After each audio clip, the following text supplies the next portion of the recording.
तृतीय वर्ष बीए के सांख्य योग के विद्यार्थियों का इस वीडियो लेक्चर में फिर से स्वागत। पिछले कुछ लेक्चर्स में हमने प्रकृति और पुरुष के संबंध विषयक चर्चा की है और हमने उसके उपरांत यह देखना प्रारंभ किया कि सृष्टि की प्रक्रिया किस प्रकार प्रारंभ होती है और वह किस प्रकार से कौन कौन से इवोल्यूट्स यानी कि कौन कौन से उत्पाद उसमें से किस किस प्रकार उत्पन्न होते हैं। हम आज के इस वीडियो लेक्चर में इसी चर्चा को थोड़ा और आगे बढ़ाते हैं। देखिए, प्रकृति को प्रधान कहा गया, प्रकृति को मूल कहा गया, क्योंकि सृष्टि का अंतिम उपादान कारण और किसी हद तक एफिशिएंट कॉज भी यानी कि निमित्त कारण भी प्रकृति को ही माना गया।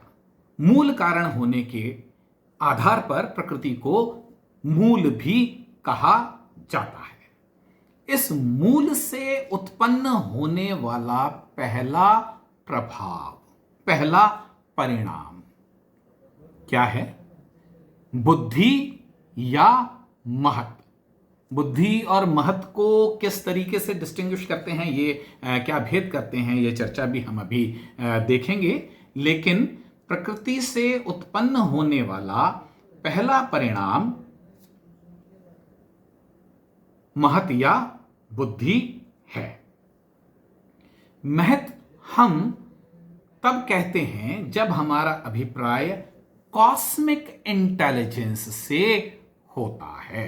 कॉस्मिक इंटेलिजेंस का अर्थ सार्वभौमिक बुद्धि। सार्वभौमिक बुद्धि का अर्थ शुद्ध बुद्धि, जो कि किसी व्यक्ति की इंडिविजुअलाइज्ड चेतना या कोई इंटेलेक्ट नहीं है, कोई इंडिविजुअल इंटेलेक्ट नहीं है, कोई व्यक्तियों में विभाजित किसी अहंकार के साथ संयुक्त बुद्धि नहीं है, बल्कि बुद्धि एज सच है। उसको, जिसको हम कॉस्मिक इंटेलिजेंस कहते हैं, उसे हम महत के नाम से जानते हैं।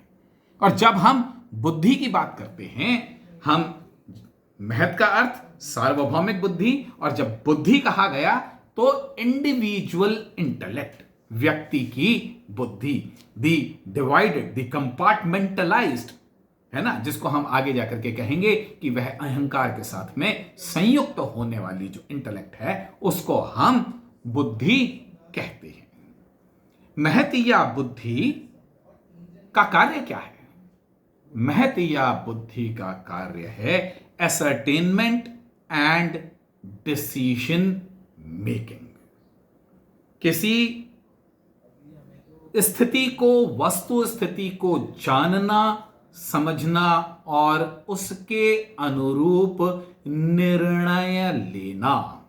इसे टेक्निकली साहित्य में अध्यवसाय कहा गया, यानी कि स्थिति को समझना और उसके अनुरूप कार्य करने हेतु उचित निर्णय लेना। तो बुद्धि का कार्य क्या है? असर्टेनमेंट एंड डिसीजन मेकिंग या फिर अध्यवसाय। बुद्धि या महत हम कहेंगे कि दो प्रकार का हमको दिखाई पड़ता है। पहला है सात्विक, जिसके लक्षण हैं धर्म, ज्ञान, वैराग्य और ऐश्वर्य। हमने यह कहा था कि यह लाइट होता है, यह जिसको कहना चाहिए कि अपवर्ड मूवमेंट हम कह सकते हैं कि सत्व को देख करके सत्व गुण के चारित्रिक लक्षण होते हैं। तो जो भी उच्चतर क्वालिटीज हैं, जो भी उच्चतर फीलिंग्स हैं, तो धर्म, ज्ञान, वैराग्य और ऐश्वर्य, यह इसके प्रकार हैं। प्रकार सात्विक है, सात्विक और तामसिक। सात्विक प्रकार में धर्म, ज्ञान, वैराग्य और ऐश्वर्य आते हैं। तामसिक प्रकार में अधर्म, अज्ञान, आसक्ति और अनैश्वर्य, यानी कि जो निगेटिव क्वालिटीज हैं, निगेटिव एट्रीब्यूट्स हैं, एट्रीब्यूट्स हम कहेंगे कि जो गुण हैं, एक नकारात्मक प्रकार के या जिसको कहना चाहिए कि निगेटिव एट्रीब्यूट्स जो उत्पन्न होते हैं वह तामसिक यानी कि तमस के प्रभाव से। सत्वगुण प्रधान है, लेकिन जहां पर तमस का प्रभाव अधिक हो रहा है वहां क्या हो रहा है, जहां पर सत्व प्रभावित हो रहा है तमस से, वहां क्या हो रहा है, अधर्म, अज्ञान, आसक्ति और अनैश्वर्य। इसके बाद उत्पन्न होने वाला जो उत्पाद है, इवोल्यूट है, उसे हम अहंकार कहते हैं। अहम, इसमें अहम शब्द प्रधान है। अहम का मतलब मैं से होता है। जहां पर मैं का भान, जहां पर मैं का मान उत्पन्न होना प्रारंभ होता है, जिसको मैं या साहित्य में टेक्निकली अभिमान कहा गया। जहां मैं के मान की, मैं के ज्ञान की, मैं के असर्टेनमेंट की, मैं के भान की उत्पत्ति हुई, उसे अभिमान कहते हैं। ऐसा एवोल्यूट अहंकार कहलाता है। अहंकार स्वयं 3 प्रकार का होता है। कौन कौन से? सबसे पहला है सात्विक, या जिसे हम वैकारिक भी कहते हैं। दूसरा है तमसा, या जिसको हम तेजस, या जिसको हम रजस भी कहते हैं। और तीसरा है तमस, जिसको हम भूतादि कहते हैं।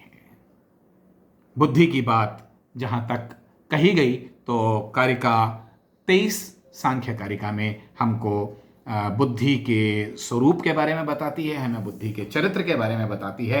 कारिका 23 में हमको बताया गया है कि अध्यवसायो बुद्धिर्धर्मो ज्ञान वैराग्य, ज्ञान वैराग्य ऐश्वर्यम। ज्ञान वैराग्य और ऐश्वर्य जो हमारी सात्विक बुद्धि है या महत है, उसके लक्षण हैं। और इसके जो विपरीत लक्षण है, जो नेगेटिव लक्षण है, वह बुद्धि हमारी तमस से प्रभावित होती है। तो आज हमने बुद्धि और अहंकार जैसे उत्पादों के बारे में, इवोल्यूट्स के बारे में जाना। आगे के लेक्चर्स में हम मनस की बात करेंगे। मनस से आगे उत्पन्न होने वाली ज्ञानेंद्रियां, ज्ञानेंद्रियों के बाद उत्पन्न होने वाली कर्मेंद्रियां, उसके बाद में तन्मात्र, और उसके बाद में अंतिम जो सबसे निम्न स्तरीय है, जो सबसे आखिर के जो इवोल्यूट्स हैं, जिनको कि हम महाभूत कहते हैं। पृथ्वी, जल, अग्नि, वायु और आकाश जैसे महाभूतों के प्रादुर्भाव की, परिणामित होने की, उनके उत्पन्न होने की बात करेंगे। शनय शनय हम धीरे धीरे सारे इवोल्यूट्स को एक एक करके सबके बारे में, सबके विषय में हम चर्चा करेंगे आने वाले वीडियोस में। Thank you.